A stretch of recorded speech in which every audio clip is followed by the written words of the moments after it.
Peço a todos que sentem e, se possível, que tentem se aproximar aqui. Quanto mais próximo das cadeiras da frente, melhor. Bom, daremos hoje, esta manhã, o prosseguimento, o segundo dia do nosso encontro ESA de Direito Público. O evento é uma parceria da ESA com a Fundação Capistrano de Abreu, com o apoio do BNB, FEComércio, o ICED, o CESA, a CAASE, a Prece, a Marquise, BNB, apoio do portal Focus de Notícias. Bom, e o tema hoje absolutamente integrado aos dois de ontem. Ontem, o primeiro tema de discussão foi lei anticorrupção. Hoje, na sequência, à tarde, financiamento das campanhas eleitorais. E agora, esta mesa que já abriremos, compliance no setor público. Bom, compliance é conformidade, em bom português, observância das regras, e, mais do que nunca, é um tema absolutamente pertinente. Afinal, as boas práticas de governança precisam se relacionar com a ética, a integridade e, principalmente, a transparência. A luz do sol é um grande aliado da democracia, e dos bons comportamentos no setor público, na relação público-privada. E evidentemente que isso é um dos sustentáculos da nossa democracia. Para compor a mesa do debate Compliance no setor público, chamo o presidente da ESA, o advogado Andrei Aguiar, que vai presidir a mesa. Bom dia, Andrei.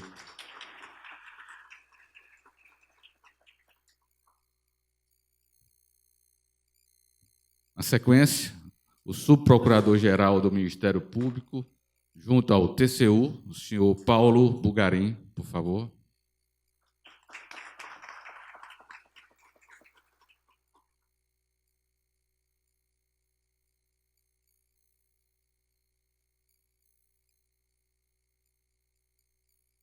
A secretária da Controladoria Geral do município de Fortaleza, Luciana Lobo. Por favor, Luciana.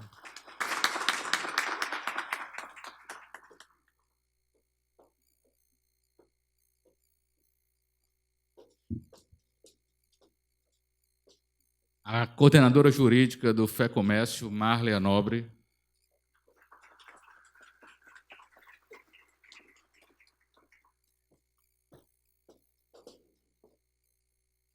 O ministro do Tribunal de Contas da União, Marcos Benquerer, por favor.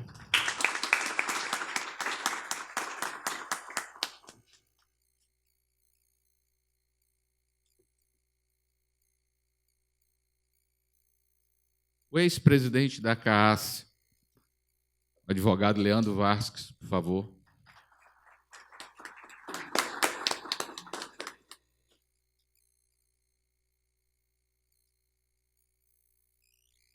E, por fim, o diretor acadêmico da ESA Ceará, Leonardo Leal. Por favor, Leonardo.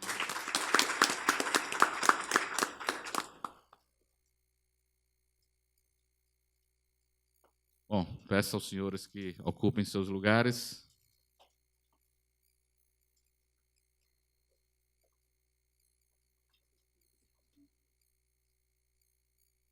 Presidente Andrei, toma conta da mesa.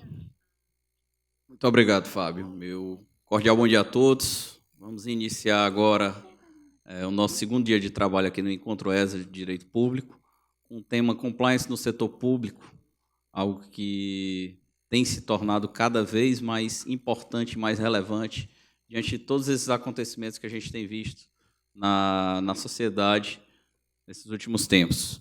Teremos aqui, para esse painel, três grandes nomes: o professor Paulo Bugarim, que é subprocurador-geral do Ministério Público de Contas junto ao DCU, bacharel em Ciências Econômicas e em Direito pela UNB, Master Research em Gestão e Economia de Empresas pela Universidade de Paris, mestre em Direito Público pela UNB especialista em Direito Constitucional pela Universidade de Salamanca, membro da Academia Brasileira de Ciências Econômicas, Políticas e Sociais, a Academia Nacional de Economia, enfim, um grande nome que tem uma enorme experiência no assunto e que eu tenho certeza de que dará uma grande contribuição para todos nós.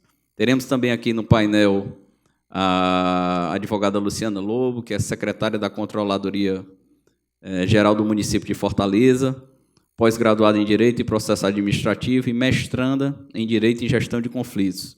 Foi coordenadora jurídica de atos e publicações oficiais da Casa Civil do Governo do Estado, também atuou na Secretaria de Turismo do Governo do Estado do Ceará, onde exerceu o cargo de secretária executiva, foi conselheira da Agência de Desenvolvimento do Estado do Ceará, ADES, e da Companhia de Gestão e Recursos Hídricos, COGER.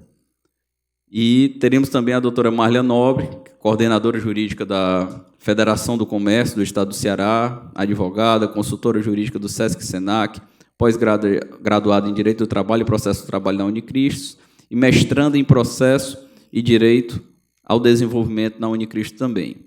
Gostaria de agradecer também muito a presença aqui do ministro Marcos Benquerer, que aqui compõe a mesa com a gente, estava aqui pelo nosso Estado e veio prestigiar o evento, assim como os demais componentes. Querido amigo Leandro Vasques, ex-presidente da Caixa, que muito já esteve aqui nesse movimento de ordem contribuindo com a gente, e o nosso estimado diretor acadêmico, Leonardo Leal, ao passo em que cumprimento também o nosso ministro emérito do TCU, conselheiro de todas as horas, o Biratã Aguiar, que acaba de adentrar o recinto, e também registrar a presença do nosso querido representante da Federação do Comércio, patrocinadora desse evento, Hugo Leão, aqui representando o presidente Maurício Filizola.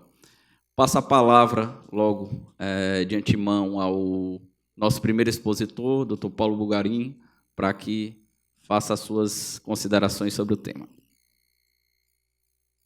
Claro.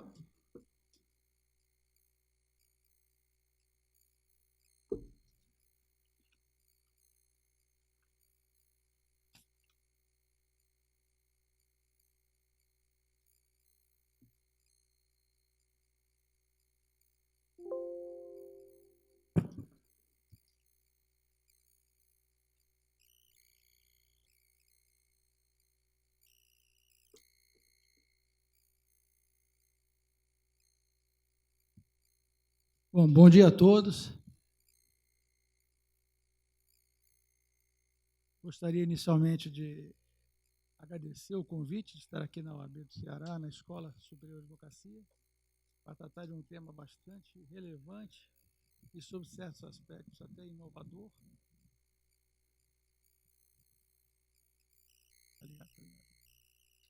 Gostaria muito de agradecer o convite feito pelo doutor André Aguiar, presidente da Escola Superior de Advocacia. Também gostaria muito de agradecer a lembrança do meu nome, também feita pelo ministro Biratã Aguiar, aqui presente. Gostaria de cumprimentar todas as pessoas aqui, autoridades presentes na mesa, na pessoa da doutora Luciana Lobo, com quem debateremos daqui a pouco. Cumprimento também o querido amigo, o ministro Marcos Benquerer Costa, com quem tenho tido a alegria de compartilhar nos últimos 25 anos no âmbito do TCU. E, por fim, também gostaria muito de agradecer a presença de queridos familiares aqui, e faço da pessoa da minha querida esposa Cecília, natural dessa terra maravilhosa que é Fortaleza.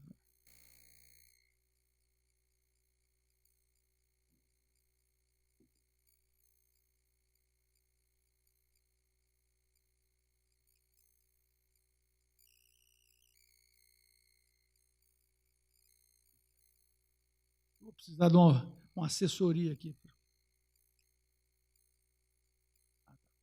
Bom, eu gostaria de, inicialmente, explicar rapidamente, mais ou menos, a estrutura metodológica que eu resolvi adotar para essa palestra singela, apenas em que eu procuro dar um certo panorama da questão no plano atual, tanto nos aspectos de doutrina quanto nos aspectos normativos. Então, inicialmente, tratarei de alguns aspectos doutrinários. Posteriormente, irei trazer alguns atos normativos em que se há uma menção expressa à expressão compliance. Depois, alguns atos em que compliance é mencionado de maneira implícita. A doutrina assim o diz e considera que determinadas normas legais trazem compliance implicitamente. Já que, na verdade, é uma expressão relativamente recente no âmbito do direito público, ainda que já bastante consolidada no âmbito das relações privadas, especialmente das relações empresariais. Então, vamos começar inicialmente com essa definição de compliance, que eu procurei adaptar de uma obra muito interessante, que chama-se O Compliance no Terceiro Setor, de dois autores, membros do Ministério Público, Dr. Sábio Paes e Grazioli, e que, em síntese, configuraria o compliance como um instrumento de controle que visa garantir a atuação do ente ou entidade em observância ao conjunto de normas jurídicas, tanto no plano legal como no plano regulamentar ou das normas internas, assumindo um papel estratégico de poderosa ferramenta de integridade.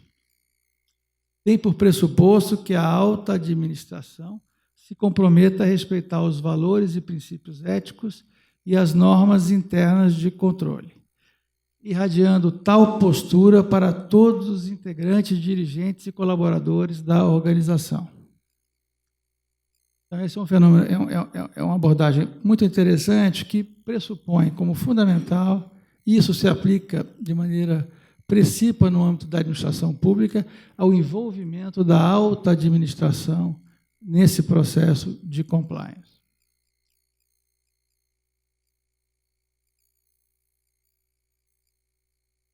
Acho que eu vou continuar precisando de assessoria aqui.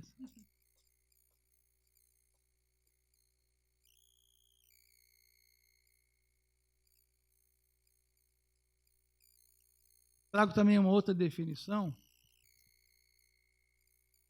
de uma obra especificamente tratando de compliance no setor público, do professor Granado Braga, que diz o seguinte: compliance significa agir de acordo com a lei, e aí é uma tradução literal do inglês to comply.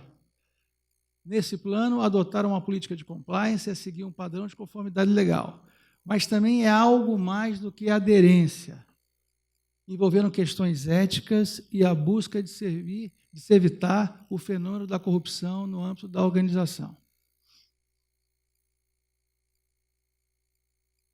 Por fim, trago essa consideração das professoras Candeloro, Rizzo e Pinho, numa obra muito interessante também, chamada Compliance 360 graus, riscos, estratégias, conflitos e vaidades no mundo corporativo, e que diz que compliance diz respeito às ferramentas de concretização da missão, da visão e dos valores de uma empresa. Não se pode confundi-lo com um mero cumprimento de regras formais e informais, sendo seu alcance bem mais amplo. E aí, esse, entre aspas, é das professoras Diniz e Ribeiro, de uma obra chamada Compliance e Lei Anticorrupção nas Empresas, e que diz que é um conjunto de regras, padrões, procedimentos éticos e legais que, uma vez definido e implantado, será a linha mestra que orientará o comportamento da instituição no mercado em que atua, bem como a atitude dos seus funcionários. Aqui é uma visão de setor privado, mas que se aplicaria também às instituições públicas em relação à sua atuação e à sua missão. Bom, então, isso aqui é só para dar uma visão inicial de que compliance não se limita só à dimensão conformidade. Ela tem uma dimensão ampliada, uma dimensão qualificada, além daquilo que seria só cumprir normas legais, procedimentais. E nós vamos evoluir nisso aí. Bom, aí eu procurei pesquisar aonde na legislação brasileira existe uma menção expressa à palavra compliance. E até onde eu pude perceber, é raríssimo essa menção expressa à expressão compliance. A Lei 13.303, de 2016, conhecida Lei das Estatais, só tem uma previsão, previsão expressa da expressão compliance. E no parágrafo 4º do artigo 9º, em que diz que a empresa pública e a sociedade de economia mista adotarão regras de estruturas e práticas de gestão de riscos e controle interno que abranjam. Aí, no parágrafo 4º, ela fala expressamente que o Estatuto Social deverá prever ainda a possibilidade de que a área de compliance se reporte diretamente ao Conselho de Administração em situações em que se suspeita do envolvimento do diretor-presidente em irregularidades ou quando este se furtar a obrigação de adotar medidas necessárias em relação à situação a ele relatada.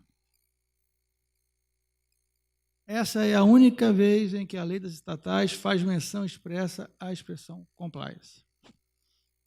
Essa é uma questão interessante, só para a gente entender o contexto em que está inserido o compliance. Vamos continuar, então, aqui. E aqui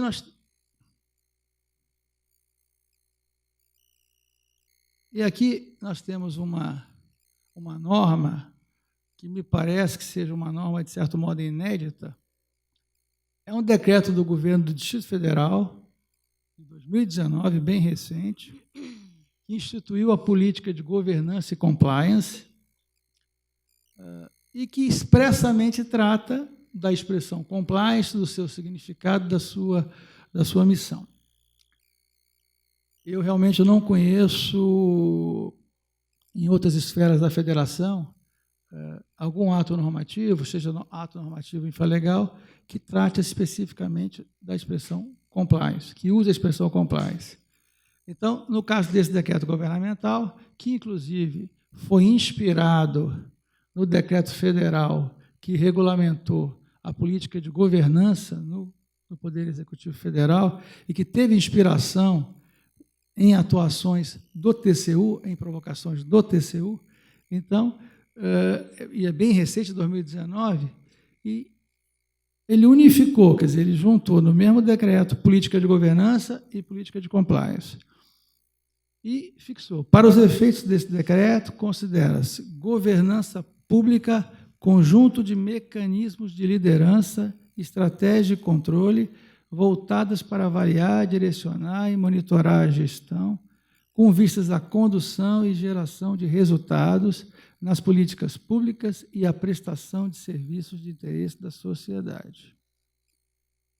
E uma definição do que seria o compliance.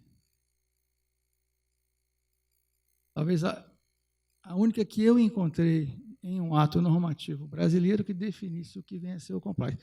É claro, obviamente, eu não estou querendo dizer que não haja outros, mas a pesquisa que fiz, e fiz uma pesquisa extensiva, essa foi a única que encontrei. Então, o compliance se qualificaria como alinhamento e adesão a valores, princípios e normas para sustentar e priorizar o interesse público em relação ao interesse privado no setor público. É importante destacar que a doutrina, de uma maneira geral, ela vislumbra um alinhamento de propósitos entre a política de governança e o que seria uma política de compliance, mas não são sinônimos, não teriam as mesmas características, mas se alinham no propósito de dotar a administração pública de maior transparência, de maior respeito às normas e de maior respeito aos princípios e valores. Continuando com o decreto, então o decreto tem um capítulo específico, capítulo 7º, que trata do compliance público. E aqui é interessante, o artigo 21 dispõe que os órgãos e as entidades da administração direta, autárquica e fundacional do Poder Executivo do Distrito Federal devem instituir programa de integridade. Essa é uma palavra-chave quando se discute doutrinariamente compliance. De uma maneira geral, sempre se faz uma ligação com programas de integridade, com o objetivo de adotar medidas destinadas à prevenção, à detecção e à punição de fraudes e atos de corrupção, estruturado nos seguintes eixos. Também achei interessante trazer esses eixos. Então, aquilo que já foi dito pela doutrina anteriormente, como nós vimos, comprometimento e apoio permanente da alta administração. Sem esse tipo de comprometimento e apoio, nenhuma política de compliance ou de integridade vai funcionar. Definição de unidade responsável pela implementação e acompanhamento do programa no órgão ou entidade, sem prejuízo das demais atividades nela exercidas. Então, tem que ter uma unidade responsável por essa implementação. Especificamente responsável por essa implementação. Identificação, análise, avaliação e tratamento de riscos de integridade sob orientação técnica da Controladoria Geral do Distrito Federal. E, por fim, eu pulei uma que eu não achei tão relevante, no inciso 5, e nós temos o monitoramento contínuo do programa de integridade por meio de indicadores, que é outro aspecto fundamental. Né? Não basta ter um programa de integridade, não basta ter um responsável por esse programa, tem que ter também um monitoramento dos resultados desse programa. Bom, aqui eu já aviso logo que há uma inexatidão material aí, como nós gostamos de dizer no TCU. A lei não é 24.846, mas é 12.846, né? A conhecida lei anticorrupção.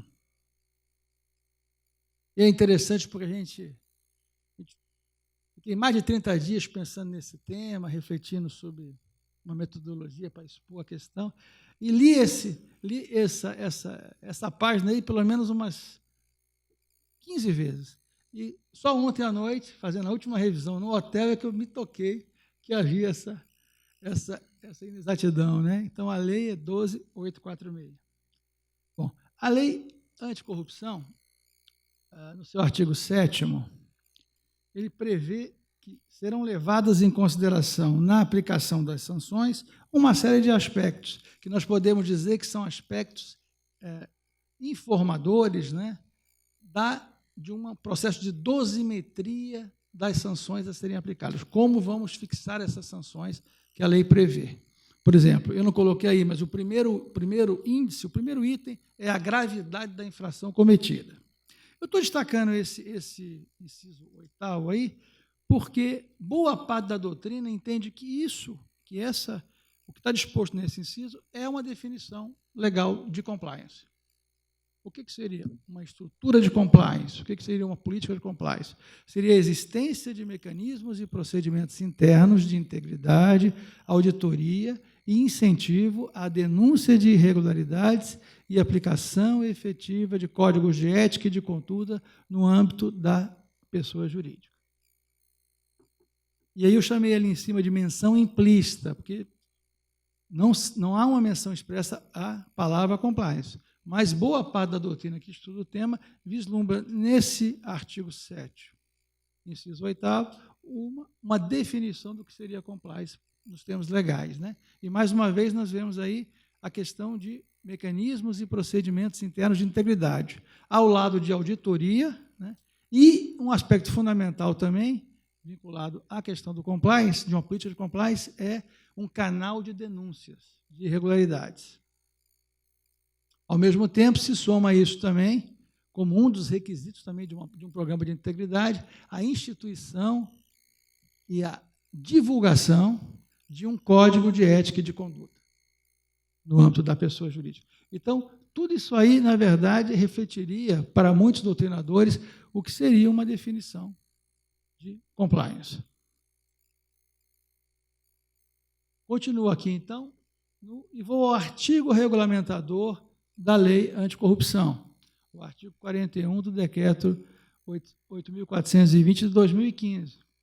E há uma correlação direta entre o inciso que nós vimos anteriormente e esse artigo 41, e a doutrina também reconhece aí também uma definição até um pouquinho mais ampliada do que seria o compliance. Então, programa de integridade, mais uma vez voltamos à expressão programa de integridade, quer dizer, é praticamente uma relação direta que se vê. Compliance, programa de integridade.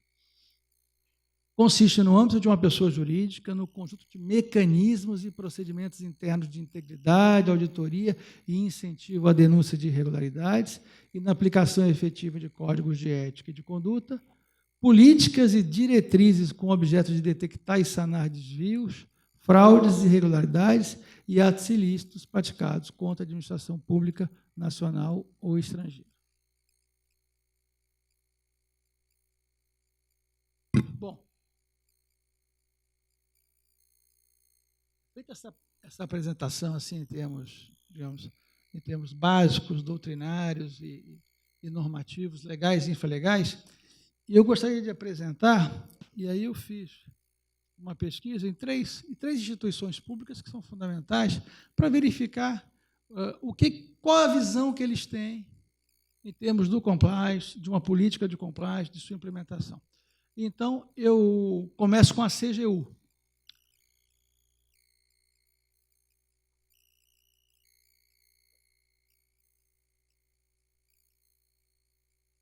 A CGU, nesse documento de 2015, disponível na internet, que chama-se Programa de Integridade, Diretrizes para as Empresas Privadas.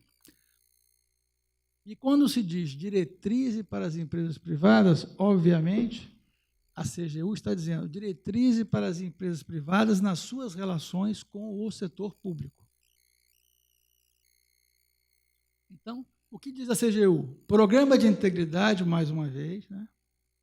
É um programa de compliance específico para prevenção, detecção e remediação dos atos lesivos previstos na Lei 12.846, que tem como foco, além da ocorrência de suborno, também fraude nos processos de licitações e execução de contratos com o setor público.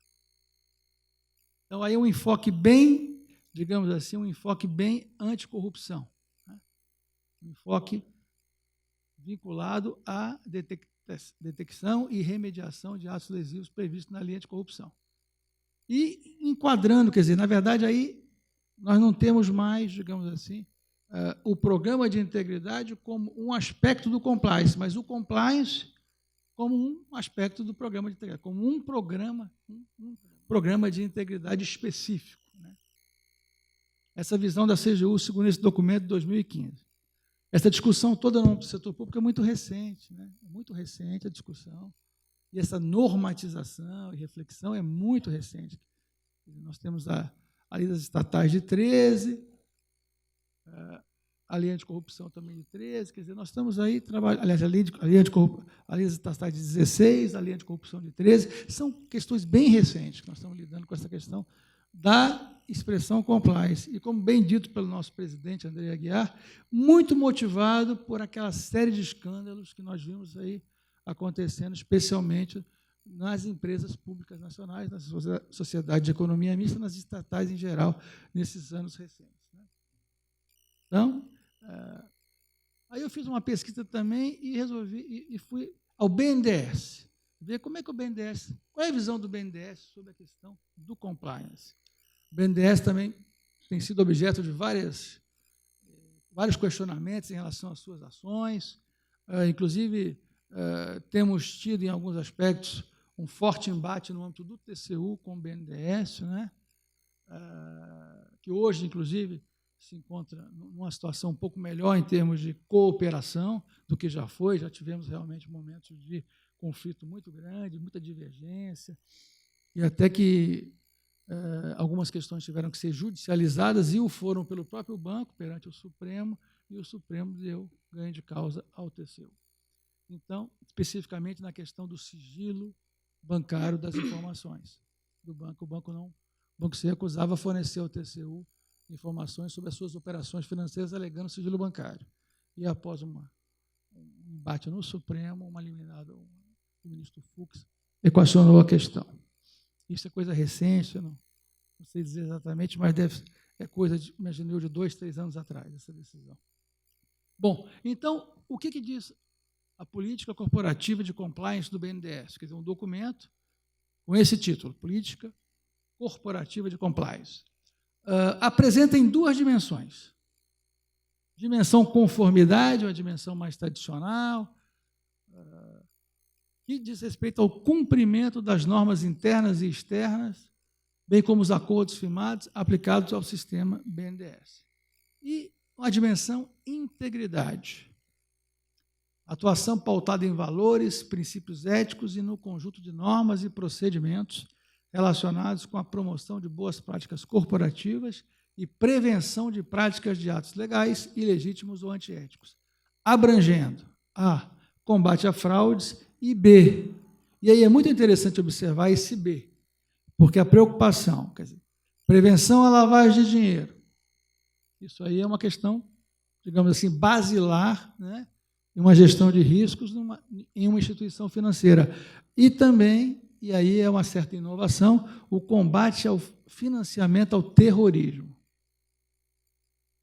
Tudo isso dentro de uma política de integridade, vinculada a uma política corporativa de compliance, né? Aqui nós não estamos vendo a expressão compliance, mais uma vez não estamos vendo, mas o título do documento é Política Corporativa de Compliance. E teria essas duas dimensões, conformidade e integridade. E essa inovação, essa preocupação com o combate ao financiamento ao terrorismo. Algo, de certo modo, muito novo na nossa realidade, nas nossas preocupações, né? Felizmente, né? Deve-se dizer. Bom, aí, dando continuidade a isso, então, procurei na Petrobras também. Fui à Petrobras, essa entidade nacional tão importante, tão relevante, e que foi objeto de tantos questionamentos e tantas operações ilícitas, imorais, antiéticas, e que mereceu também digamos assim, tantas sanções por parte do Estado e tantas operações, não só na esfera policial, mas também na esfera do controle. E aí, num documento que chama-se Compliance, Ética e Transparência, então, foi informado que em 2014, bem recente, 2014, foi criada a Diretoria de Governança e Conformidade para, abro aspas, reforçar a implantação das ações de aprimoramento no nosso ambiente de compliance. Aí uma menção ao compliance, né? Ao ambiente de compliance. E aí, esse documento dispõe sobre qual é a função dessa diretoria. Essa diretoria é responsável por orientar e promover a aplicação das normas, diretrizes e procedimentos de governança e conformidade, coordenar a gestão de conformidade e dos controles internos necessários, incluindo os aspectos de fraude e corrupção, acompanhar os desdobramentos relativos ao canal de denúncias da companhia e assegurar o reporte das violações identificadas e seus resultados à diretoria executiva e ao conselho de administração. Então, aqui, nós temos, digamos assim, vários aspectos que, de certo modo, sintetizam o que seria realmente uma política de compliance. Quer dizer, nós temos uma área responsável por orientar e promover, não é, a aplicação das normas, diretrizes, para coordenar a gestão dessas de conformidade e dos controles necessários, não é? Acompanhar os desdobramentos relativos ao canal de denúncias. Isso aqui é fundamental, isso é fundamental. Esse é o espírito do que está previsto na lei das estatais. Assegurar o reporte das violações identificadas e seus resultados, quer dizer, aí não é só avisar, aconteceu isso, mas é também avisar, aconteceu isso e nós tomamos tais e tais medidas, né? À diretoria executiva e ao conselho de administração. Bom, estamos chegando já ao final.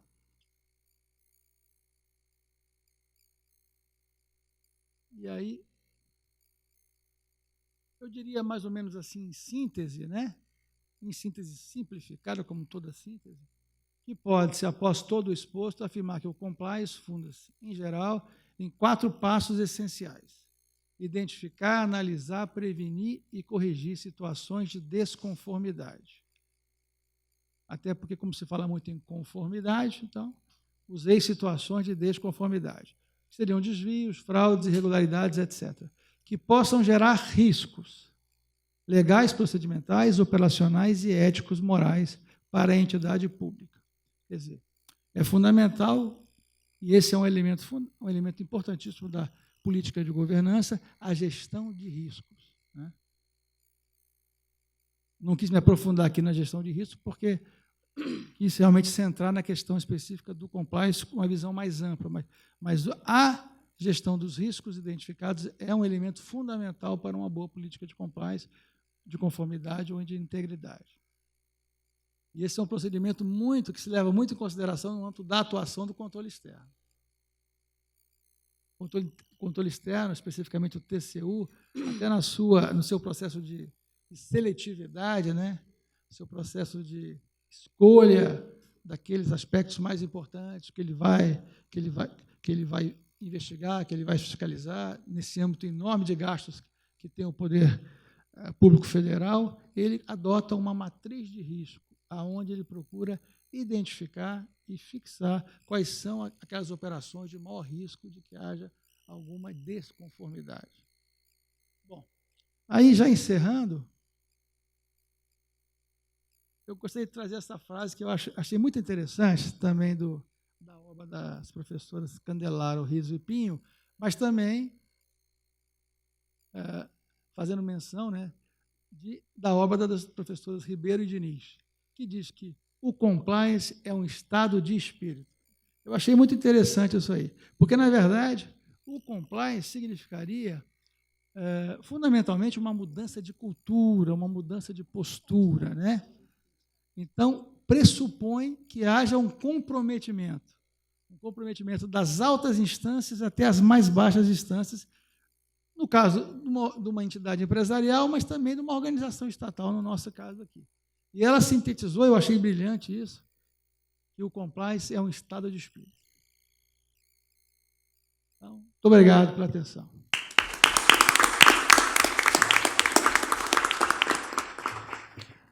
Agradecendo aqui as brilhantes palavras do professor Paulo Bulgarin, eu passo logo em seguida a palavra para a nossa querida palestrante, controladora-geral do município, Luciana Lobo.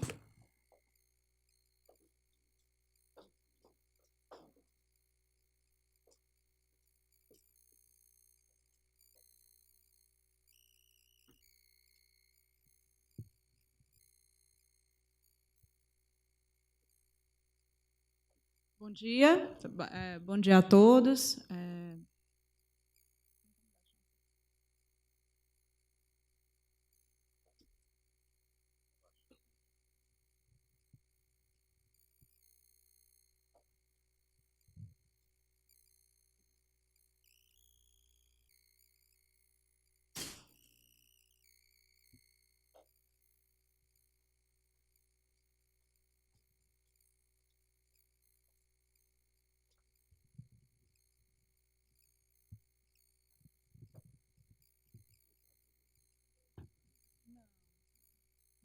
Está melhor. Obrigada. Doutor Paulo, o senhor é um pouquinho mais alto do que eu, teve esse probleminha aqui para fazer esse ajuste, né? Então, gostaria de cumprimentar o Andrei e, nesse cumprimento, também agradecer pelo convite e parabenizar também pela organização do evento, pela escolha dos temas. É muito interessante discutir o direito público e trazer para a sociedade esses temas que estão mais pujantes, que são mais vivos atualmente. Na pessoa da Marlia, cumprimento todos os que estão aqui compondo a mesa.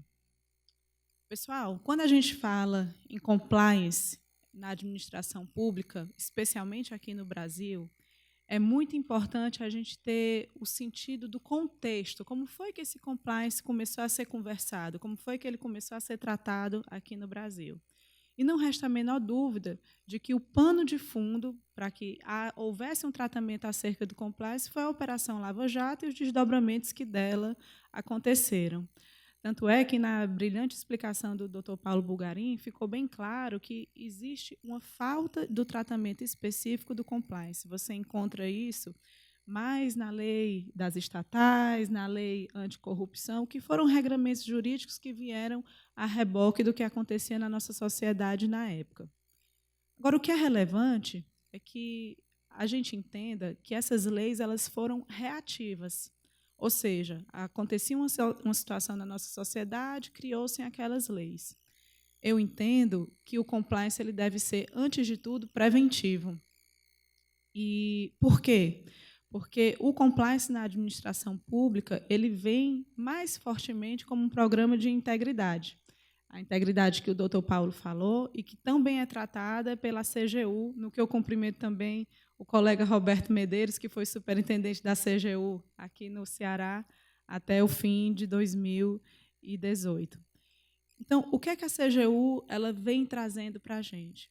Ela diz, olha, a integridade é um valor, a integridade é um norte, é assim que as pessoas têm que se comportar dentro da unidade em que ela trabalha e também nas empresas com que elas se relacionam.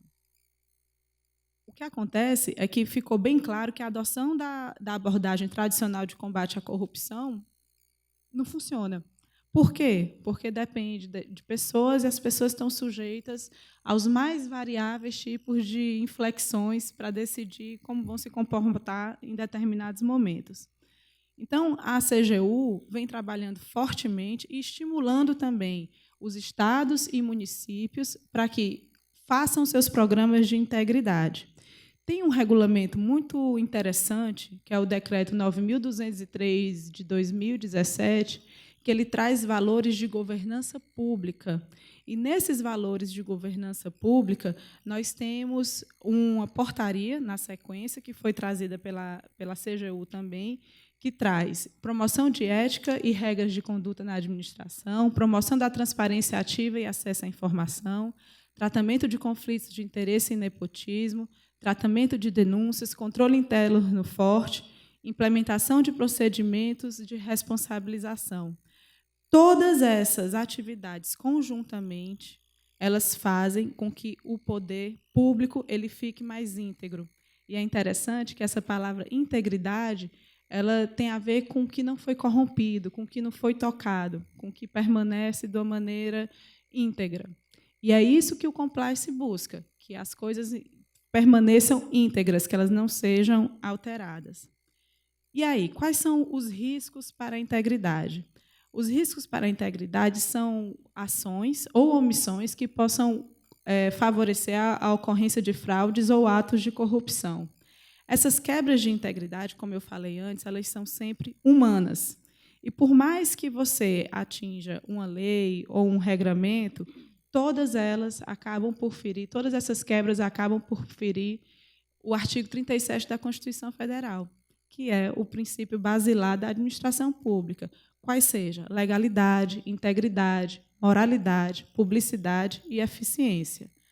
Toda vez que você deixa de atingir um objetivo correto na administração pública, que você desvirtua esses caminhos, acaba que você fere também os princípios constitucionais. Então, não seria exagerado a gente falar que o programa de integridade, o compliance na administração pública, fossem os resgates dos próprios princípios da administração pública. Então, essa administração pública ela tem que estar íntegra, ela tem que seguir os princípios que foram pensados na Constituição e que daí sejam todas as leis, todos os dispositivos que regem os nossos haveres e deveres na administração. É interessante falar também das iniciativas aqui do Estado do Ceará. A Controladoria Geral do Estado ela já está com um programa de integridade formado e que vai começar a ser aplicado. A Controladoria Municipal de Fortaleza está começando a montar também um programa de integridade da gente.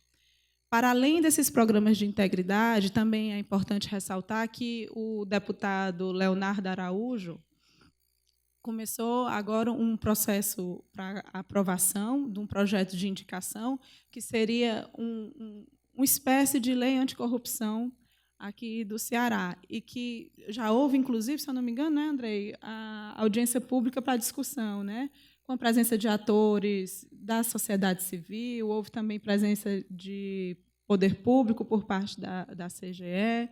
Então, esse movimento, essa conversa da sociedade é muito importante. Mas eu gosto também é importante relembrar que a integridade depende das pessoas.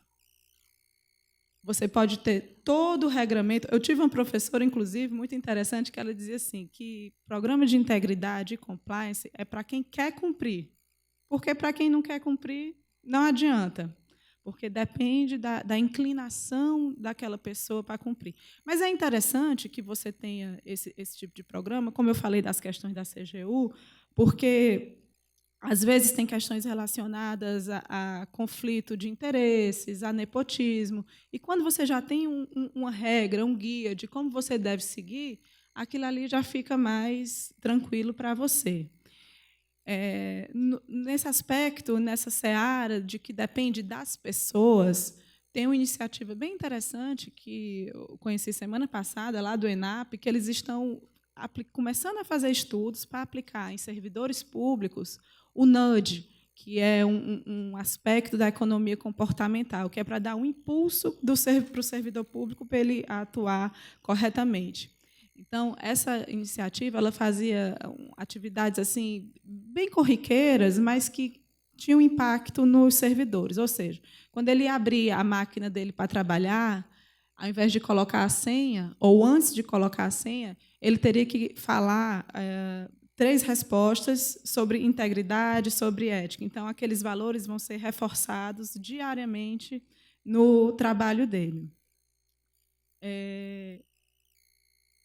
Voltando ainda e continuando nessa questão de ser as pessoas as responsáveis pelas atividades do poder público, eu peço permissão dos senhores para alargar um pouquinho o escopo aqui da nossa conversa. Se o compliance tem como objetivo, se o programa de integridade tem como objetivo que não haja corrupção, que não haja falhas, e se a gente conseguisse pensar num poder público que fosse mais simplificado, que fosse mais digitalizado e que houvesse menos espaço para esse tipo de conduta, de má conduta.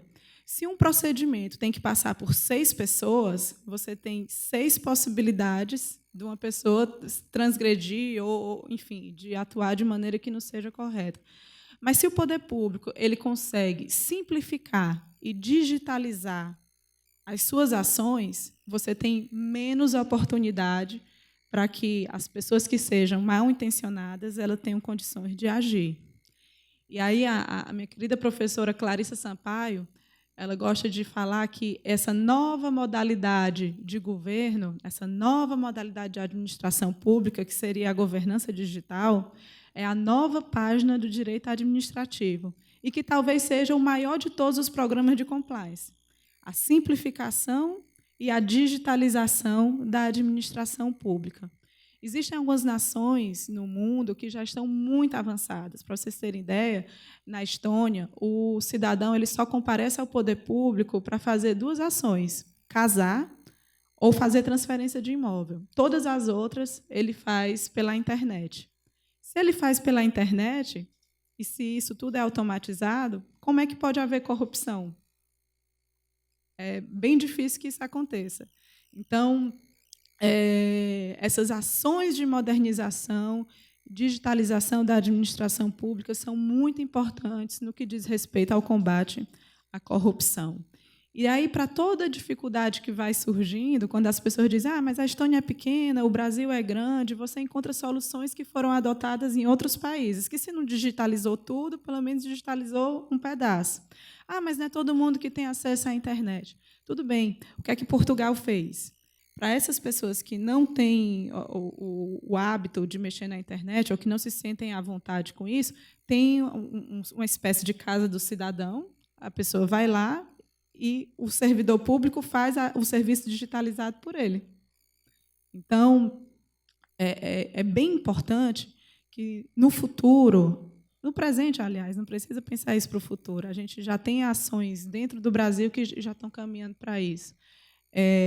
Haja um pensamento muito forte de desburocratização. Essa desburocratização da administração está extremamente ligada à diminuição da corrupção. E quando eu estava vindo na preparação para falar para vocês aqui hoje, me ocorreu fazer uma pesquisa que talvez confirme o que eu esteja pensando. A Transparência Internacional, anualmente, faz o Índice de Percepção de Corrupção. Então, ela vê quais são os países em que a população entende ser mais corrupto ou menos corrupto. São avaliados 180 países nesse Índice de Percepção da Corrupção da Transparência Internacional. Olhem que interessante. Dos 10 países que estão lá em primeiro lugar, eu vou passar para outra informação. Fiquem com essa história da Transparência Internacional. A ONU realiza anualmente uma pesquisa que faz uma avaliação, um ranking das nações que estão mais digitalizadas na sua administração, nos seus governos, ou então aquelas que estão evitando os maiores esforços. Bem, quem ficou em primeiro lugar na avaliação desse ranking da ONU foi a Dinamarca. Vocês podem adivinhar qual foi a nação que ficou mais bem colocada no ranking de percepção de corrupção da Transparência Internacional? Dinamarca. Outro dado, fui pesquisar. E nas Américas, como é que está? Os 3 países mais bem colocados no ranking de percepção de corrupção pela Transparência Internacional é Uruguai, Canadá e Estados Unidos. E esses 3 países são os que estão com a melhor colocação na digitalização do governo, é o índice EGDI, feito pelas Nações Unidas, pela ONU. Então, é possível fazer, sim, essa correlação entre governos mais digitalizados e menos corrupção. O compliance é muito importante, especialmente, como eu falei, porque ele vem com a proposta de prevenção e não com a nossa tradição brasileira de trazer mais uma camada burocrática, mais uma camada de lei, e essas reações, às vezes, são intempestivas, às vezes elas são muito reativas e impensadas, às vezes elas travam o desenvolvimento e travam também o bom andamento do serviço público. São tantas camadas para você fazer, tantas coisas para realizar, que, às vezes, o servidor peca por engano, peca por erro, porque tem muita coisa a fazer. Então, essa ideia de um governo mais digitalizado e mais simplificado talvez seja a ideia mais avançada de compliance que possa existir no âmbito da administração pública. Muito obrigada.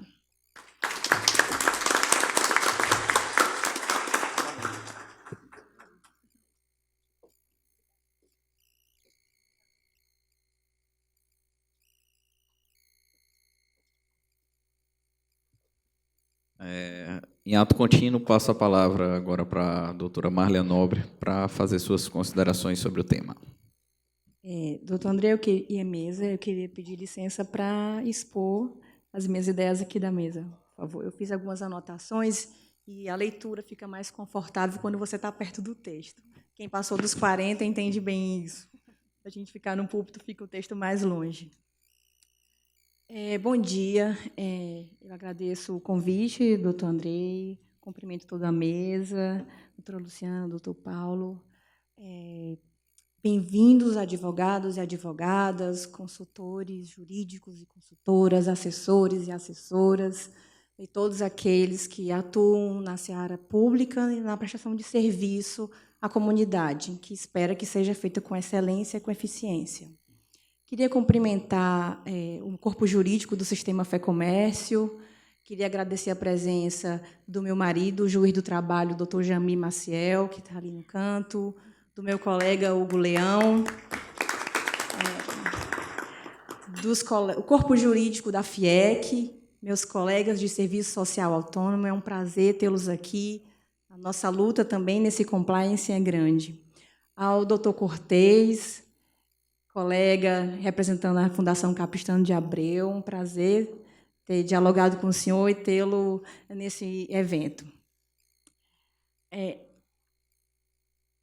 Eu queria abrir um parênteses, antes de entrar mesmo no assunto, e falar um pouquinho, rapidinho, prometo que vou ser bem breve, sobre a importância que a OAB, paralelo ao Serviço Social Autônomo, tem na transformação de vidas.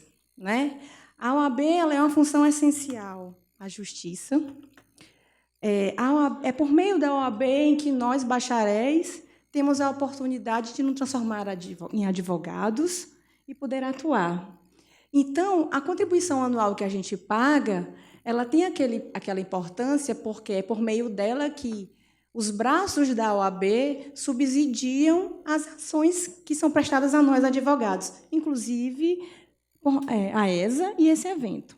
Da mesma forma, guardadas as devidas proporções, são os serviços sociais autônomos, da casa a qual eu faço parte.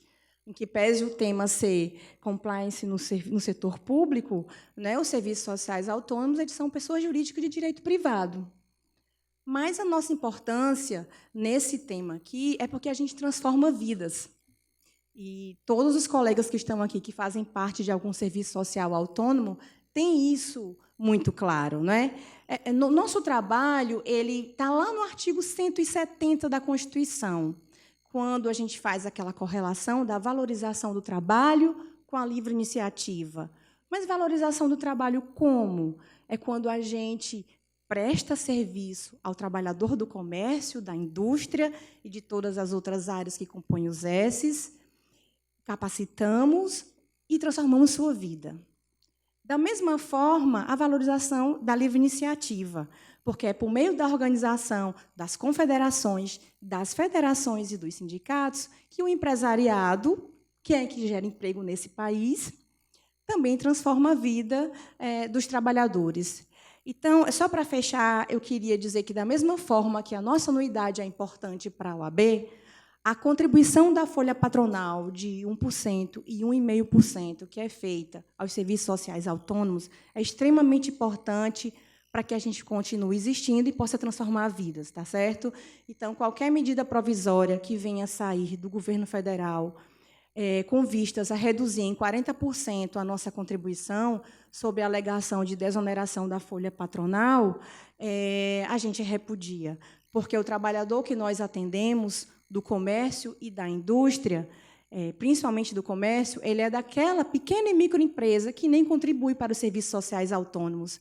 Então, a gente transforma vidas, sim. Agradeço, fechando esse parêntese, eu vou agora iniciar a minha fala. Dr. Paulo, como muito bem se pontuou, ele traçou alguns pontos que eu achei bem interessantes. A ética como linha mestra para um comportamento, não é? Que isso ele colocou como uma compliance qualificada. E é o que a gente defende aqui. Realmente, o suborno nas áreas de licitação e de execução de contratos são os erros, as falhas mais frequentes. A doutora Luciana ela pontuou muito bem que é preciso que as pessoas queiram cumprir. E aí vem ao encontro do que o doutor Paulo falou. É verdade. É um estado de espírito. Então, tudo isso tem a ver com ética. Eu, enquanto advogada de uma pessoa, de uma empresa, não estando no público, eu vou trazer mais para a prática, tá certo? Já que foi tão bem explanado desde ontem e hoje o combate à corrupção, a importância desse combate. O doutor Paulo explicou muito bem o compliance aqui, eu não preciso adentrar de novo, né, explicando o que é compliance, e a doutora Luciana, muito bem, também fundamentou a importância do compliance e dessa digitalização que eu achei fantástica. É verdade. É verdade. Realmente, quando você automatiza, você passa por menos mãos, não é? Então, eu vou tentar ser mais prática, tá certo? Os meus slides eles são enormes. Mas por que eles são muitos? Porque a gente vai deixar para os colegas. Então, eu não vou precisar falar tudo que eu coloquei, mas eu vou deixar disponibilizado aqui para que os colegas, assessores jurídicos, que ficam subsidiando nas prefeituras, nas estatais, municipais, estaduais, ou nas empresas que contratam com o setor público, possam ter essa compreensão maior. E aí, pessoal, a gente está falando aqui sobre ética, né? Ética corporativa. Olha só que interessante, né? Essa palestra está saindo caro, porque há sempre uma alegação de que instituir compliance nas empresas aumenta o custo, né? E aí a gente vai pagar sem nota fiscal. É o que a doutora Luciana falou, de que adianta eu defender e instituir o compliance se a minha atitude não quer cumprir, não é? Então, é um ponto de reflexão que a gente traz. Opa, estou aqui. É lateral, é? É. Então, que ética é essa, pessoal? Que a gente vai discutir hoje e que ela é um elemento fundamental para a compliance, né? É a ética kantiana? É uma ética diferente? Que ética seria essa, né? Então, tudo que a gente falou aqui hoje, ela tem a ver com a indisponibilidade do interesse público, porque todo o nosso trabalho, seja onde nós estejamos, ele vai reverberar naquele cidadão que contribui com seus impostos e que precisa que o serviço seja feito de forma eficiente, a contento e com custos razoáveis, porque foi o imposto que ele pagou. Então, não pode realmente o administrador, o gestor, dispor daquilo que não é seu. Então, todo o público ele é do cidadão. Por isso, a indisponibilidade do interesse público. E essa relação eu coloquei com o princípio responsabilidade de Hans Jonas. E explico. A ética kantiana ela está muito relacionada àquele chamado imperativo categórico que ele diz, né, que você tem que fazer aos outros que você gostaria que fizesse com você mesmo. Quando você pensa nessa reflexão de ética, você analisa uma ética voltada só para o indivíduo, para o agora. Haja comigo do jeito que eu vou agir com você do jeito que eu gostaria que você agisse comigo. Mas a ética de Hans Jonas, que é o que a gente chama de princípio responsabilidade, ele é diferente. Ele é voltado para toda a coletividade e, além disso, para a permanência da vida humana aqui na Terra. Então, é uma ética em que ela está preocupada realmente com o futuro das próximas gerações. E aí, Hans Jonas ele fala, pega o conceito de Kant e altera, e ele diz, haja de modo que os efeitos da tua ação sejam compatíveis com a permanência de tua autêntica vida humana na Terra. Então, ela é uma ética que tem tudo a ver com o que a gente está falando, que é uma ética voltada para o coletivo e não para o meu interesse. É uma ética que transcende, é uma ética para a alteridade, pensando no outro. E vou pular alguns temas, né, porque a gente já teve uma conceituação fantástica aqui de compliance, mas quando eu vou pensando em palavras-chave, ela seria a conformidade ou a adequação com os princípios, com os objetivos, com as metas, com a missão, com o público, né? Ela tem a ver com a integridade, portanto, com a idoneidade, e ele é ético. Ela realmente identifica os riscos e controla, tem a ver com a confiabilidade e também com a transparência. Então, ela predominantemente trabalha com a prevenção e, quando detectado, vai combater. Onde é que a gente pode encontrar? Muito bem colocado aqui os exemplos do Dr. Paulo e da doutora Luciana. A gente também só fez uma citação, né, da Lei Anticorrupção, o decreto que regulamenta essa lei, o Programa de Integridade da CGU, que é fantástico. Há também uma recomendação da OCDE sobre esse Programa de Integridade, da importância dele. Né? Tem a lei, a prevenção à lavagem também de dinheiro, que eu acho que é fundamental, implicitamente, ela tem a ver com esse compliance. A Convenção Interamericana contra a Corrupção, que ela é em 1996, mas ela entrou no nosso sistema em 2002. O TCU também ele tem um referencial de combate à fraude e à corrupção. Tem a lei das estatais, que é a única que fala expressamente, que é o artigo 9, parágrafo 4º, né?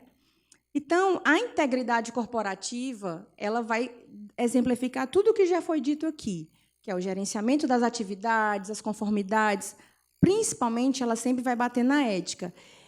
E a gente colocou aqui a sustentabilidade, porque se eu estou preocupada com as futuras gerações, eu também, na hora que vou contratar, eu tenho que pensar com quem eu vou contratar, quem é aquele terceiro que está na minha instituição prestando serviço? Será que ele está pagando os direitos trabalhistas daqueles terceirizados que estão dentro da minha empresa? Será que está utilizando material reciclável? Será que aquela empresa que eu coletei ou que eu contratei para fazer coleta de lixo, ela tem um programa de gestão de resíduos sólidos e incineração? Então, tudo isso tem a ver também, no final das contas, com a governança. A CGU ela tem aquele programa de integridade que foi exemplificado aqui e que eu vou colocar só os 5 pontos e a palavra-chave. Então, ele é um comprometimento e apoio da alta direção. É verdade, temos que comprar a ideia. E a alta direção tem que ter isso como missão e objetivo para poder contaminar todos os outros e até o que está na ponta ter essa ideia de ética. Então, é o apoio da alta direção. A instância responsável pelo programa de integridade ela tem que ter autonomia. Ele não pode ser subordinado a uma gestão ou a setores em que ele vai poder ser punido. Então, ele tem que ter essa autonomia, ele tem que ter essa garantia de proteção também à equipe que vai atuar nessa área de integridade. Análise de perfil e riscos. Ele tem que conhecer seus processos e a sua estrutura organizacional. Então, eu tenho que saber como é que estão os meus setores. Será que a máquina está inchada? Será que a minha secretaria está inchada? Será que eu tenho um servidor demais e esses servidores estão produzindo menos? Quais foram os índices, os indicadores de desempenho que eu coloquei? Será que eu mapeei os processos dos meus setores? Ou eu tenho uma secretaria ou um setor que tem pouquíssimos servidores públicos e poderia ter mais? Como é que eu posso fazer a mobilidade desses servidores para poder eu atender melhor a comunidade? A estruturação de regras e instrumentos, ou seja, eu tenho que ter um código de ética, manual de boas condutas, e para todas as atividades. Eu acho, inclusive, importante você ter um manual de boas condutas do motorista dos veículos oficiais, na hora de tirar cópia. Né? São várias áreas onde há uma fuga de recursos que a gente poderia coibir. Não é? E tudo isso tem a ver com a prevenção. E quando a gente detecta falha, a gente tem que ter a medida disciplinar. E aí onde entramos nós, assessores jurídicos, na direção das sindicâncias, nos processos de investigação, em busca da reparação desse dano. E como foi muito bem falado ontem, não interessa acordo de leniência, interessa que o dano seja reparado, que o dinheiro retorne aos cofres, que a pessoa seja punida, né? A quinta estratégia, que é o monitoramento contínuo. Então, não basta eu capacitar, não basta eu estabelecer os meus métodos, os meus critérios, as minhas regras, se eu não monitorar, se eu não checar, se eu não capacitar, se eu não avaliar. Aí a gente passa para a OCDE, em que ela joga sempre a integridade pública, né? Em que ela fala da liderança, da capacitação, de tudo que a doutora Luciana falou aqui hoje e o doutor Paulo, da prestação de contas, do comprometimento, de uma gestão de riscos, que é importantíssimo, que o doutor Paulo frisou, mas que a gente não adentra o mérito, porque também ela é peculiar de cada instituição. Mas a OCDE tem esse manual aí, em que ele monitora, ele socializa várias maneiras de gerirmos esses riscos. Aí a gente chega no TCU, e aqui vai ao encontro do que a doutora Luciana falou. Ora, isso aqui é o triângulo da fraude. O que é que o TCU diz? Ele diz que tem 3 pontos que são importantes e que são os que você deve focar para tentar reduzir e minimizar a fraude daquele servidor público. A pressão, a oportunidade e a racionalização. A pressão é a motivação. O que é que está acontecendo? Tem algo por trás que motivou esse servidor a ir em busca do suborno, né, desse dinheiro fácil, ou da apropriação indébita. A oportunidade. Qual foi o método que esse servidor utilizou? E aí, quando eu digitalizo, eu reduzo esse método. Eu diria até que eu consigo cortar essa fase de oportunidade, mas eu reduzo bastante, não é? E a racionalização é a justificação do comportamento antiético. É a intenção daquele servidor que, na cabeça dele, o TCU explica isso aí com certa profundidade, ele consegue encontrar uma justificativa para o que ele está fazendo. Então, coibir isso daí, capacitar, conscientizar, ter isso como missão, é o nosso papel também enquanto assessores jurídicos, porque o nosso papel na prática, que eu vou chegar agora nos próximos slides, é também treinar e capacitar. É a gente pegar os setores, é a gente fazer um programa de capacitação, é a gente botar os nossos servidores dentro de um auditório, dentro de uma sala, e a gente treinar, e a gente conversar, a gente dialogar, e a gente fazer procedimentos operacionais padrão, que são os POPs, a gente explicar o que são ações, atitudes e atos de conformidade e de não conformidade. Esse é o nosso papel também, enquanto assessores jurídicos, enquanto garantia dessa prevenção, enquanto apoio aos ordenadores de despesa, para que eles não consigam assinar seus atos e tomar suas decisões de maneira mais segura. A maioria dos colegas aqui atuam na área pública, são assessores e consultores jurídicos das prefeituras e de instituições públicas? Certo, tem vários aqui. Tem bastante. Então, resumindo, um programa de compliance, a gente tem que ter a lei, mas não basta a lei, eu tenho que aderir a essa lei. Os princípios éticos e as normas de boa conduta, então ela tem que existir, nós temos que criar nas nossas instituições e nós temos que observar, ou seja, nós temos que aderir. Da mesma forma, os regulamentos e os procedimentos de controle interno. Então, eu tenho que ter esses processos bem desenhados. Não é legal quando a gente vai conversar com um colaborador que cometeu uma falha e ele olha para a gente e diz, mas eu não sabia disso. Ou então ele diz, mas sempre foi assim. Quem não ouve isso? A gente ouve isso todos os dias. Então, na hora que a gente torna isso de forma clara, de forma coerente, que a gente capacita, a gente pode até dizer, pois é, você sabia, porque a gente conversou, a gente treinou, e você assinou uma frequência de que participou desse treinamento, e a gente revisou e vem dialogando. Então, é importante, sim, que a gente chegue junto dos nossos colaboradores.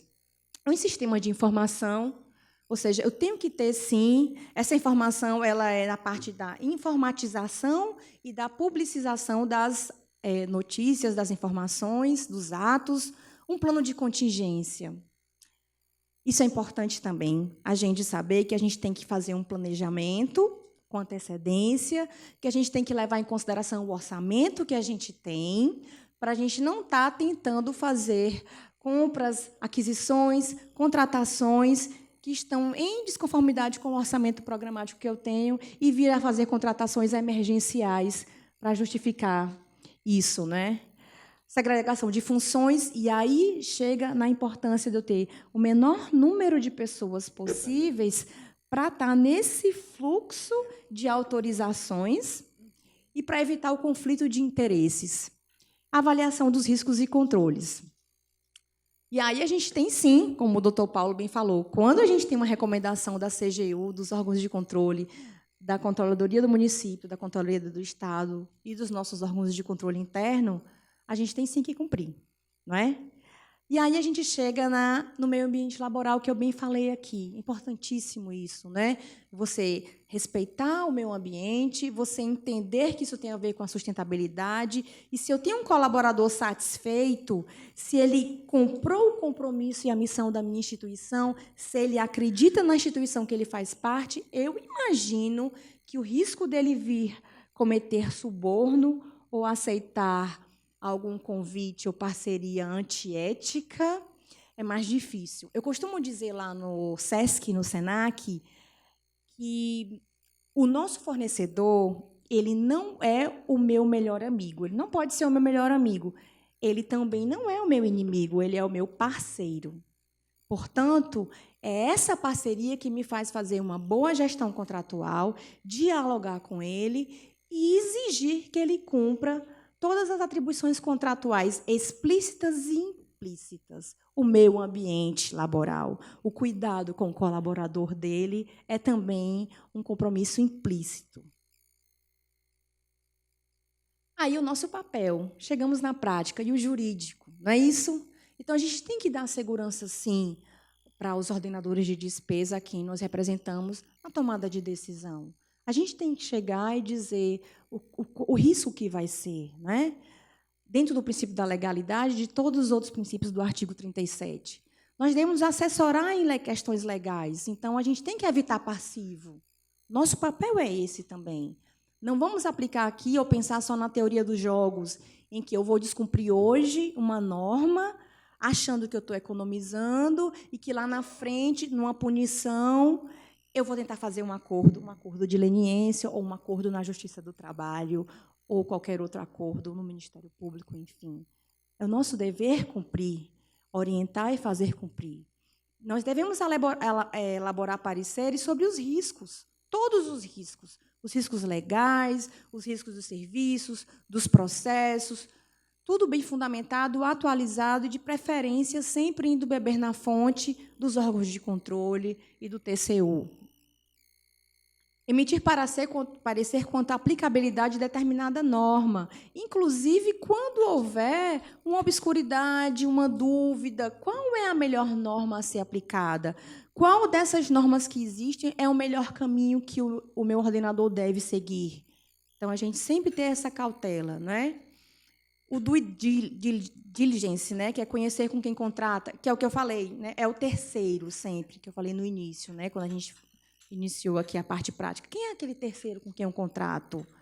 Quem é aquele terceiro com quem eu estou licitando? Eu sei que a gente não tem a escolha, né?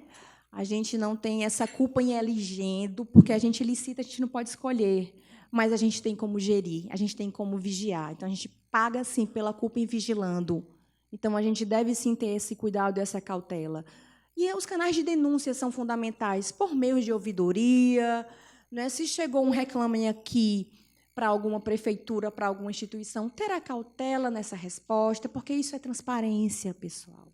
Isso é eu dizer para quem está na ponta, que é o cidadão, o que eu fiz, como eu fiz, por que eu fiz, reconhecer a falha e dizer para ele qual é a reparação desse dano que eu vou fazer. Não é? E treinamento. O nosso papel jurídico é capacitar, é treinar, é dar segurança, né?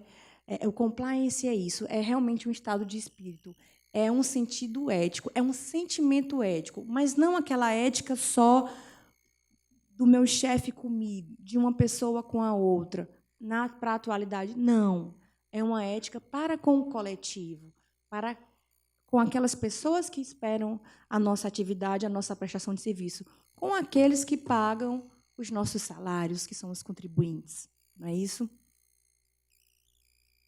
Então, na nossa atuação prática, numa elaboração de um termo de referência de um projeto básico, na minha opinião, cabe ao jurídico capacitar e qualificar todos os servidores das áreas técnicas como fazer um bom termo de referência. Por que não já deixarmos na intranet um modelo de um termo de referência para ele só chegar e preencher com as peculiaridades? Isso facilita a identificação do que eu quero comprar, para que eu não compre errado e aquela licitação que seria barata vai sair caro, porque eu vou ter que punir, eu vou ter que interromper, eu vou ter que chamar o segundo colocado, ou eu vou ter que fazer um processo de dispensa emergencial e, às vezes, comprar mais caro e contratar mais caro. Uma minuta de edital. É importante essa revisão dos processos de minuta de edital, que cabe a nós, jurídicos, fazermos isso junto com a equipe de licitações. As minutas de contrato, as gestões de contrato. Eu digo para vocês, eu até anotei aqui como boas dicas, que o site Comprasnet ele é excelente. Ele tem todas as dicas que a gente precisa para uma boa gestão contratual. E não só para o público, para o privado também. Uma empresa privada, uma holding, uma grande empresa, se pegar as ideias da IN 05 de 2017 e de outras instruções normativas que estão à nossa disposição no site Comprasnet, vai errar muito menos na gestão do que compra e do que contrata. Da mesma forma, a dica que eu dou para os colegas aqui, que são assessores jurídicos das prefeituras, é que entre no site da AGU e peguem os modelos. Já vou terminar. E baixem os modelos que existem lá. Mas é isso, ó, ela veio me avisar, mas é isso mesmo, gente. Acabou. Ó. Olha a expectativa e a realidade. Realmente, a gente tem que contratar bem, comprar bem e ter esse cuidado, porque, senão, essa é a realidade que a gente vai encontrar quando a gente não sabe contratar direito. Obrigada, a gente está à disposição. Os slides estão aqui, os slides estão aqui para que os colegas possam receber. Não é? E tem várias dicas. Eu tenho um modelo de termo de referência completinho nos slides para vocês utilizarem nas prefeituras. Tá? Obrigada.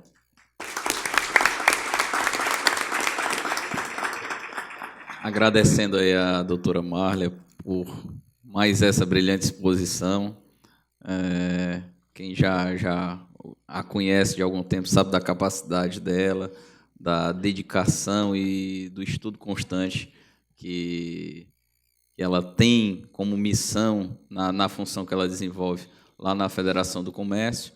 E agora nós teremos a possibilidade de ter mais uma brilhante colaboração, mais um expositor que estava aqui na nossa cidade, veio nos prestigiar nesse evento, o ministro Marcos Benquerer, do TCU, vai também dar algumas palavrinhas sobre o tema para vocês.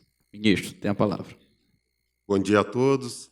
Inicialmente, eu gostaria de cumprimentar a ESA pela realização do evento, agradecer ao doutor Andrei Aguiar, né, por poder participar da mesa e poder falar essas poucas palavras sobre o tema, cumprimentar os palestrantes, né, que nos brindaram aí com 3 belíssimas apresentações.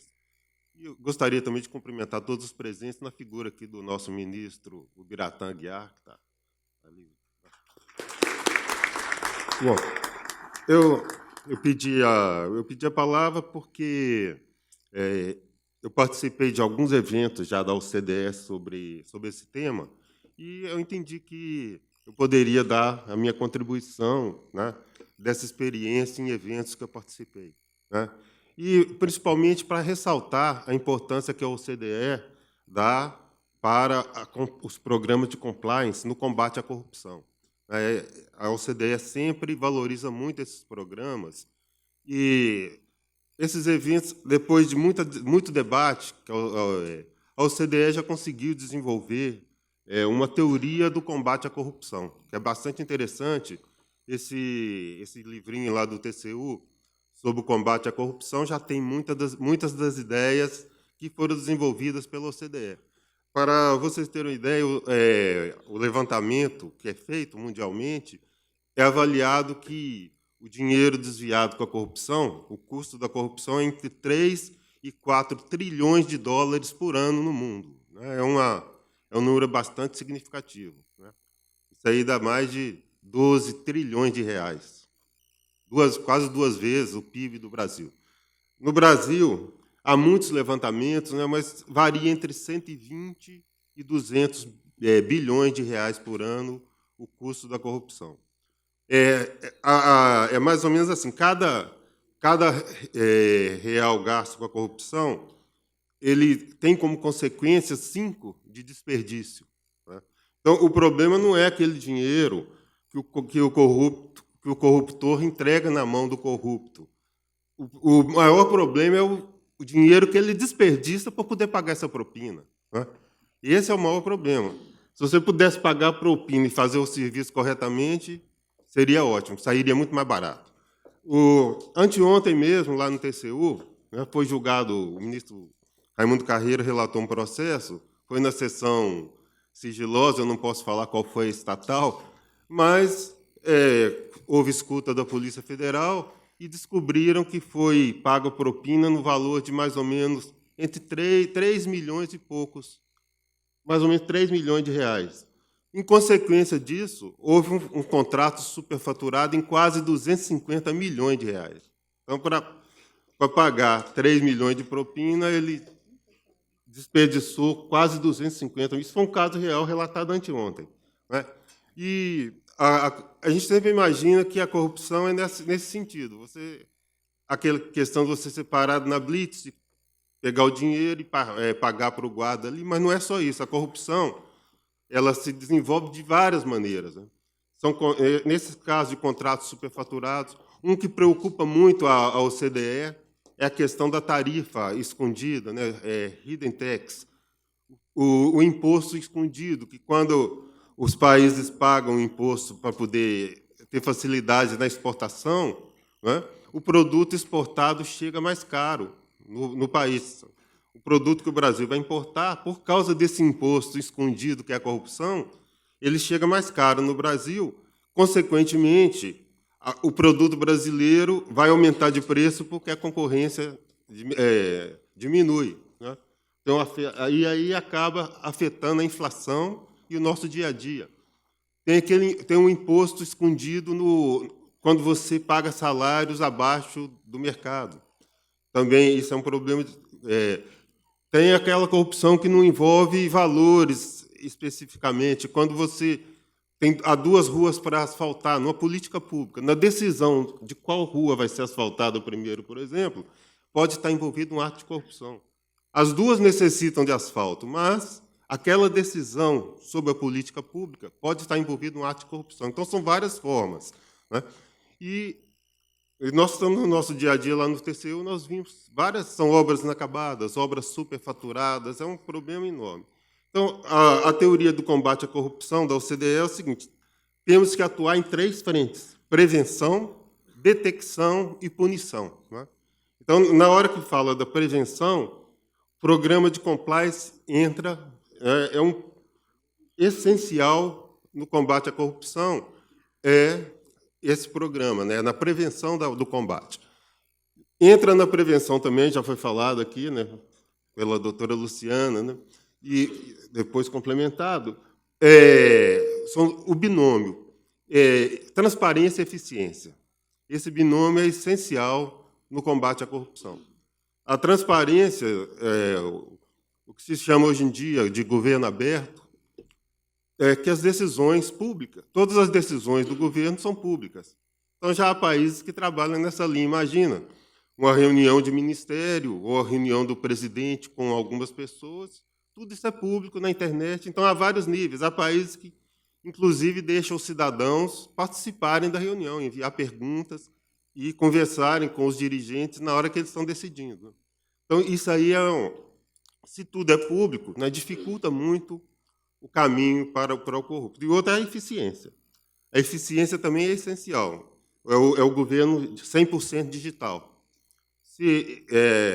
Aquela máxima de que o corrupto ele cria dificuldades para vender facilidades. Então, você atuando nisso, se você não precisa ter trabalho para conseguir um serviço público, é óbvio que o caminho da corrupção diminui bastante. Então, eficiência e transparência é o binômio essencial. Na detecção, sobre o governo 100% digital, na Coreia do Sul é um também que está bastante digitalizado.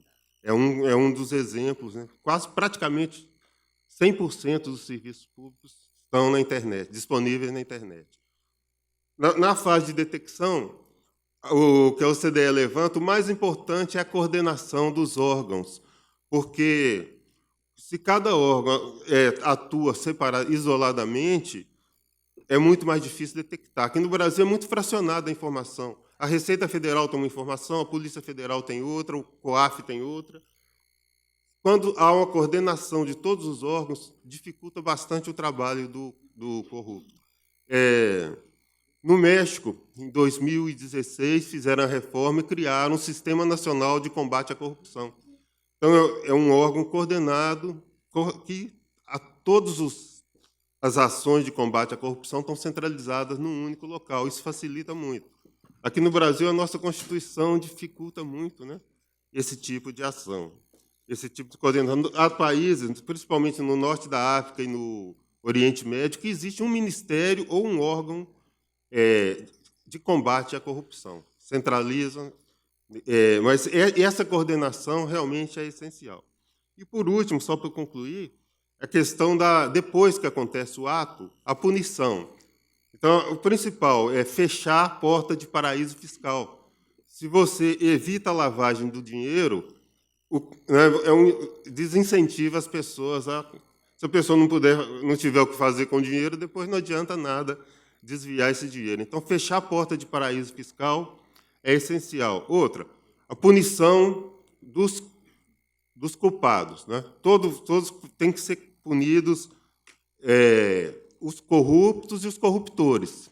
É essencial punir os dois. Recuperar todos os valores desviados e a punição. Muitas vezes o corruptor se apresenta como um coitadinho. Não sei se vocês já ouviram isso. Olha, eu precisava do serviço. Se eu não pagasse aquela propina, eu não ia conseguir o serviço. Então, não é nada disso, ele é tão criminoso quanto. E também que os Estados Unidos funciona muito bem, é o que eles chamam de auditoria forense. Ela vem depois, mas também é uma forma de prevenção.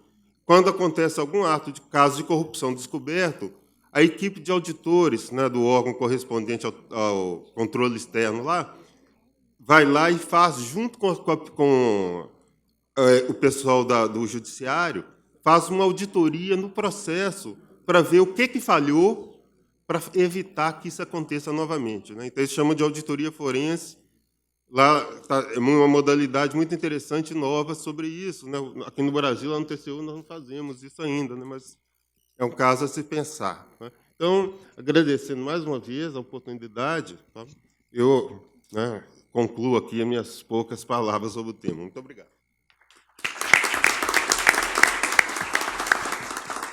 É sempre um prazer, ministro, poder ouvir as suas explanações. Eu fiquei muito feliz que agora vi também o nosso querido amigo Ademar Mendes Bezerra Júnior, viu, Luciana? O Ademar foi o idealizador do projeto de lei anticorrupção que está tramitando nessa casa. Foi uma parceria do Centro de Estudo da Sociedade de Advogados, que também é apoiadora do nosso evento, através do seu Comitê de Direito Penal e Econômico, que é presidido pelo querido amigo Ademar, que apresentou o projeto de lei ao deputado Leonardo Araújo, que tão bem acolheu e vem lutando para que ultrapasse todos os trâmites regulares aqui da casa e seja aprovado. Então, Ademar, agradeço pela presença, não poderia deixar de fazer essa referência, já que o tema foi abordado aqui nesse painel, e agradecer, obviamente, a todos os palestrantes que aqui se fizeram presentes. Só um minuto. Fazendo referência aqui à presença do vice-presidente do TRF da 5ª Região, querido amigo Cid Marconi, que aqui se encontra, e passando a palavra aqui brevemente para o nosso sempre ministro, o Biratã Aguiar, tecer umas considerações antes da gente encerrar o painel.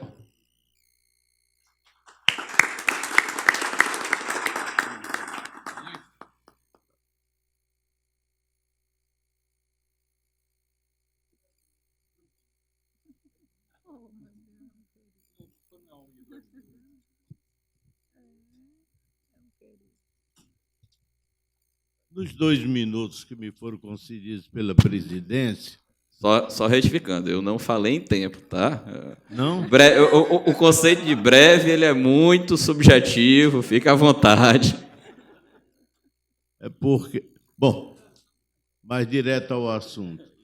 Ouvi com muita alegria todos os que aqui se manifestaram, os palestrantes, com brilho, com conhecimento de causa da matéria, embora eu incorporei, aliás, venho incorporando ao longo do tempo esses termos da linguagem exterior, compliance, eu acho isso tão bonito, não? Mas eu prefiro as conformidades, eu prefiro realmente trazer para a nossa linguagem, até porque o nosso povo facilmente se adapta à nossa linguagem. E esses termos, às vezes, a gente dobra a língua e não sabe nem dizer. Mas o que eu quero falar é o seguinte: a educação está na base de tudo isso. Qual é a escola que nós temos? Qual é o modelo educacional brasileiro? Prepara para a vida? O exercício da cidadania? Os nossos cursos de preparação para os concursos que dão acesso ao serviço público tratam dessas matérias? Os nossos servidores têm constantemente recebido informações nessa área da modernidade dos serviços? Até porque o verbo predominante é o servir, e alguns se atrapalham. É servir ou servir-se. E começa a confusão. Aí se fala em propina, lavagem de dinheiro. A Cecília Bugari está dizendo para mim, olha, lavagem deve ser bom, porque tira todas as bactérias do dinheiro, né? Fica mais fácil. Mas aí gera a corrupção, e o que se retira do objeto para execução, daqueles recursos para execução da obra ou do serviço, é de tal forma que começam os aditivos, porque o recurso não chegou. Pede-se suplementação de verbas. E qual foi o estudo original, quando se fez o orçamento? Quando se promoveu a licitação, aquele recurso bastava?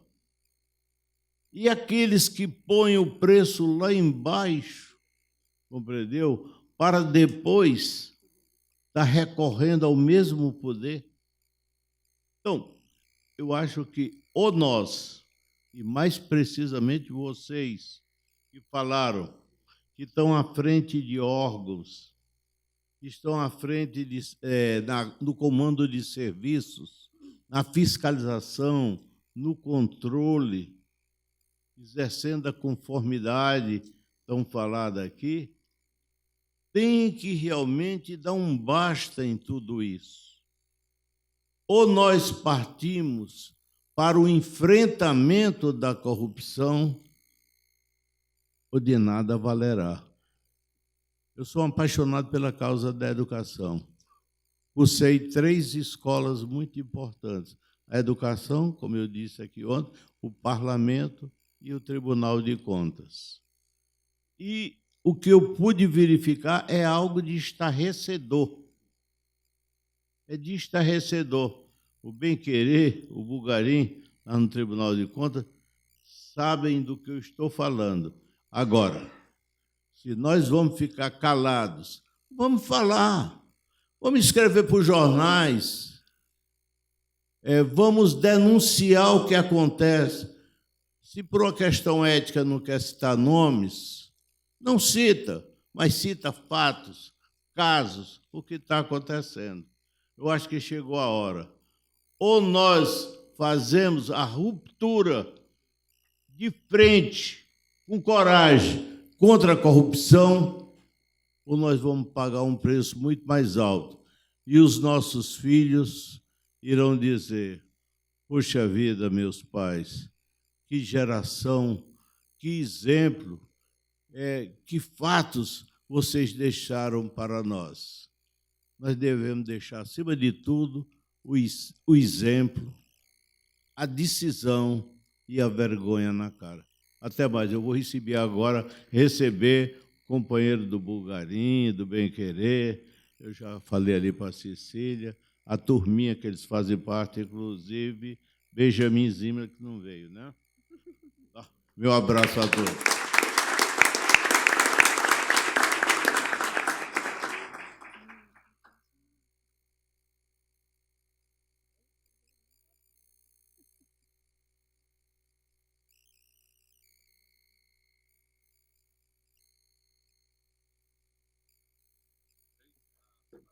Perguntas do auditório? Haverá debate? Não, dado a avançada hora, Fábio, e como os palestrantes do próximo painel já estão aqui, eu acho que era interessante a gente encerrar esse painel e iniciar o próximo, tá? Então, eu penso que, sim. Aliás, a fala do ex-deputado Biratã, já no alto dos seus, pelo menos 50 anos de parlamento, se eu não me engano. Começou como vereador, não foi, deputado Biratã? Se eu não me engano. Bom, o jornalismo perpassa tudo isso que foi colocado aqui também. Bom, encerramento da mesa, o Andrei vai fazer a indicação aí da entrega das placas para os palestrantes de hoje. Sim, gostaria de convidar aqui o nosso querido amigo e Ademar Mendes Bezerra, ex-conselheiro da OAB, para fazer a entrega da placa à doutora Luciana Lobo, a quem já agradeço mais uma vez pela presença no painel. Prazer.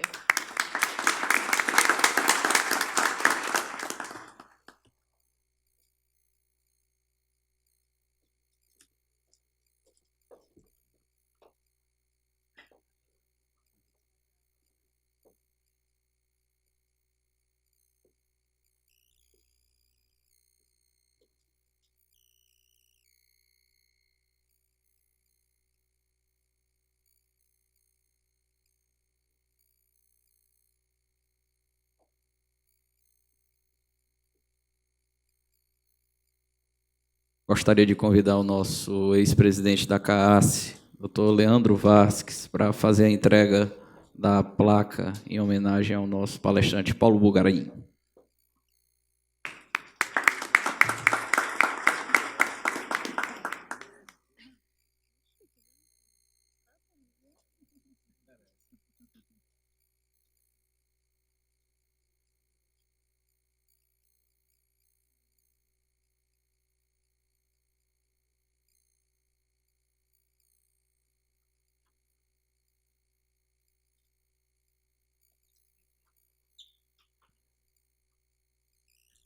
Eu gostaria de convidar o nosso diretor acadêmico da Escola Superior de Advocacia, Leonardo Leal, para fazer a entrega da placa à nossa querida palestrante, Marlia Nobre, agradecendo mais uma vez pelas palavras e pela presença aqui no evento.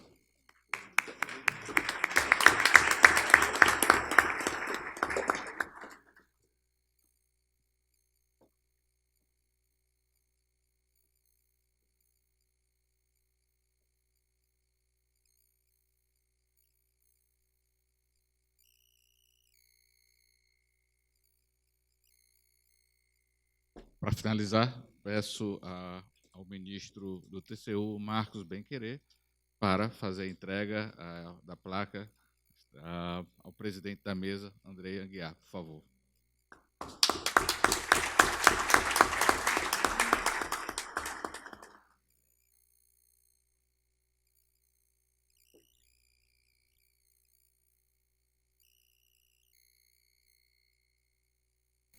Bom, penso que assim damos por encerrada esta mesa, para podermos partirmos para outra. Muito obrigado a todos.